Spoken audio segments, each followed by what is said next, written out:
Ndabasuje kandi mbahaye ikaze inshuti banwanyi ba YouTube channel ku Nkombe TV nawe mushashe kandi nguhaye ikaze kuri uyu muyoboro ucishwa amakuru hirya no hino ku isi, amakuru ajyanye n'intambara zikomeye zirimo kubera ku isi.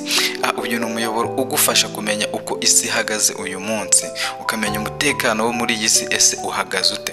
Uyu munsi rero tugiye kureba hamwe, ngiye kwagezaho inkuru ikomeje gutera ubwoba isi yose. Iyi ni inkuru rero, ni inkuru y'imirwano hagati ya Israeli na Hezbollah ni umutwe urwanya Israeli. Israeli na Hezbollah byongeye kwinjira mu mirwano ikomeye cyane, kandi nanone iyi mirwano ikaba iteye inkeke. Ikindi kandi iyi ntambara irimo kura umunsi ku munsi, irimo itutumba cyane ibintu byakomeye hagati ya Israeli na Hezbollah. Iyi rero ni intambara isa n'itaratangira uyu munsi, ariko ikomeje gufata indi ntera. Amasasu n'ibisasu bya misile, indege za gisirikari, nanone abaturage barimo guhunga cyane ku bwinshi, amazu yo akomeje gusenyuka, ndetse ntabwo ari amazu gusa, n'ibikorwa biremezo byose birimo kwangirika. Ibi byose biri kuba rero ku mupaka wa Israeli na Libani. Ubwo ni intambara igiye guhuza Israeli na Libani.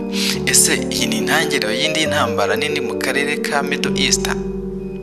Iki ni ikibazo kirimo kwibazwa cyane. Ese igihugu nka Iran gishobora kwivanga muri iyi ntambara? Tuzi neza ko Iran na Israeli nabyo bihanganye. Nanone Israeli ni igihugu rwose kirimo kurwanywa n'igihugu cya Libani n'igihugu cya Iran. Ese isi irimo kujya mu yindi ntambara mpuzamahanga?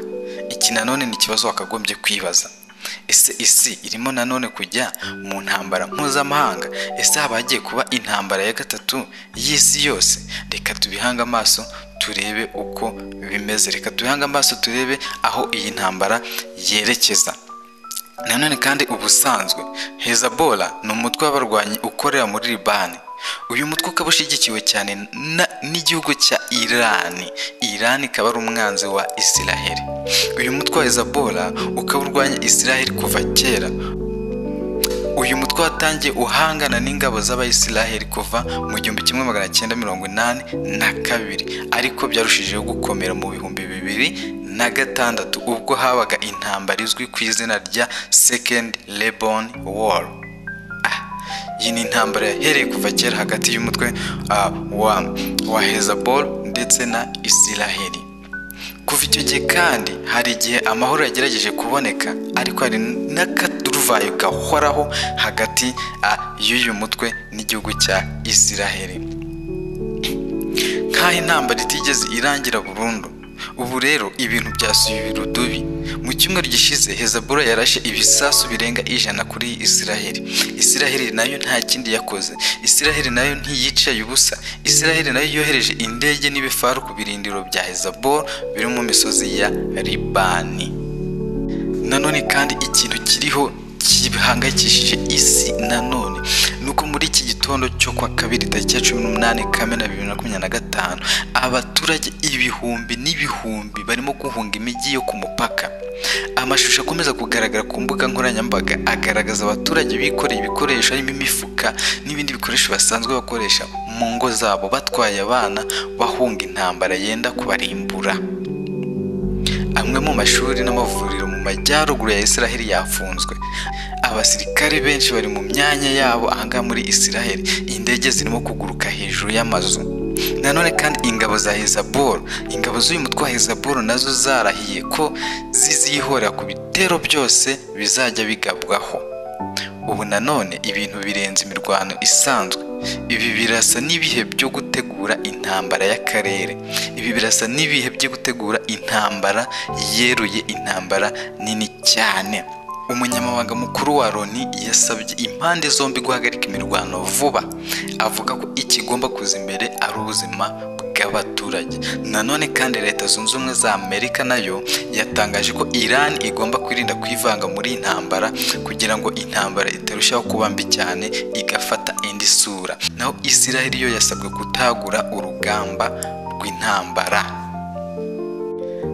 Ikindi nanone ugomba kumenya nuko ibihugu birimo Ubufaransa, Ubudage n'Uburusiya, ibi bihugu birimo gutanga impuruza ko iyi ntambara iramutse ikomerejeho ibi byaviramo isi yose igihombo gikomeye cyane, haba mu buzima bw'abantu, mu bucuruzi bucuruzi ndetse no mu mutekano w'akarere kose. Ahangaha nanone abantu barenga 37 ngo nibo bamaze kwicwa muri iyi mirwano nk'uko byemejwe n'itangazamakuru ryo muri Libani ndetse na Israeli.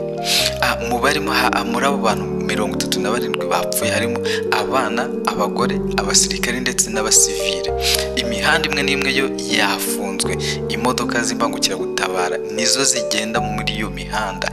Izi modoka z'imbangukiragutabara ziragenda mu mihanda ari nyinshi cyane ngo ziruta indege ubwinshi.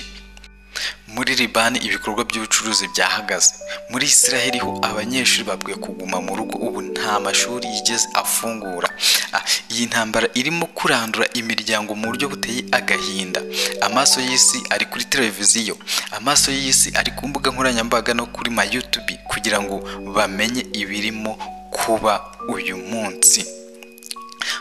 Nanone kandi wibaza uti, ese isi yiteguye indi ntambara nini? Ese Amerika na Iran bishobora guhurira ku rugamba? Ese intambara ishobora gukwira no mu bindi bihugu nka Syria, Iraq cyangwa se Palestine? Ikindi kandi ku baturage bo muri Afurika, ibi ntimubifate nk'amakuru gusa. Iyi ntambara iramutse yadutse mu burasirazuba bwo hagati, ibiciro by'ibiribwa n'ibikomoka kuri peteroli byazamuka cyane, ibihugu byinshi byahita bihungabana. Ni ngombwa ko abatuye isi batunga agatoki ibibazo bitera izi ntambara, kandi nanone bagashaka igisubizo kirambye kugira ngo amahoro abashe kuboneka ku isi dutuye, kugira ngo tudakomeza kugwa mu bihombo biterwa n'iyi ntambara. Ikindi nanone ugomba kumenya kuri iyi ntambara nuko niba utarakora subscribe ku Nkombe TV urimo gucikwa na byinshi. Kora subscribe nurangiza ufungure inzogera kugira ngo amakuru nk'aya ngaya ajya kugiraho ku gihe ujye uyabona mu bambere. Ndabakunda cyane, mukomeze mugire umunsi mwiza.